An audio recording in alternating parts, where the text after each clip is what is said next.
Le souvenir de la tempête Xynthia, très présent encore en Charente-Maritime. 15 ans après, quels enseignements ont été tirés? Où en est le plan digue instauré au lendemain de la tempête? Il y a 15 ans, jour pour jour, la tempête Xynthia déferlait sur la côte atlantique, faisant 47 morts en France, dont 12 en Charente-Maritime. Aujourd'hui, où en est le plan digue censé renforcer la protection du littoral? Initialement programmé sur 15 ans, la totalité des travaux va s'étirer jusqu'en 2030 pour un budget global de 230 millions d'euros. Olivier Rioux et Pierre Lay. Cette digue à Étré a été la première à voir le jour après la tempête Xynthia. 15 ans après, comme on peut le voir sur cette carte, 22 ont été construites et livrées. Ce sont les zones rouges. En bleu, ce qu'il reste à faire. Plus de 18 ouvrages situés dans le sud de la Charente-Maritime.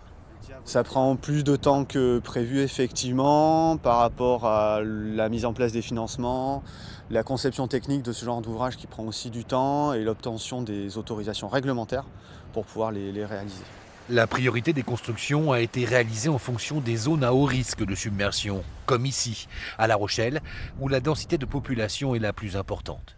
Nous sommes là au point le plus bas de la ville de La Rochelle. La submersion marine était rentrée au milieu du quartier de Port-Neuf. Donc non seulement il nous faut les entretenir, mais aussi faire les exercices.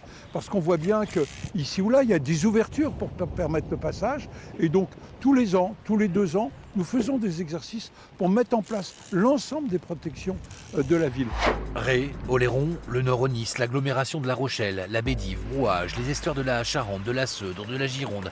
Un chantier titanesque de 120 km de digues au total, qui tient compte de la tempête Xynthia forcément, mais aussi de l'évolution climatique. La tempête Xynthia, c'est une période de retour de 200 à 250 ans. L'évolution climatique va pouvoir venir modifier cette période de retour, donc le modèle statistique qui correspond. Mais par contre, les systèmes d'endiguement ils seront toujours efficaces par rapport au niveau d'eau sur lequel ils ont été dimensionnés. Depuis cette fameuse tempête, les habitants ont dû réapprendre à vivre au bord de la mer. On appelle ça la mémoire du risque littoral. En 1999, une très forte tempête de vent et en 2010, une submersion marine nous ont réappris que ces événements pouvaient exister. D'autant plus qu'avec l'élévation du montée des océans, eh bien, tout ce risque, il faut l'avoir à l'esprit. Aujourd'hui, près de 20 chantiers restent à finaliser dans le sud du département au niveau des estuaires de la Charente, de la Seudre et de la Gironde.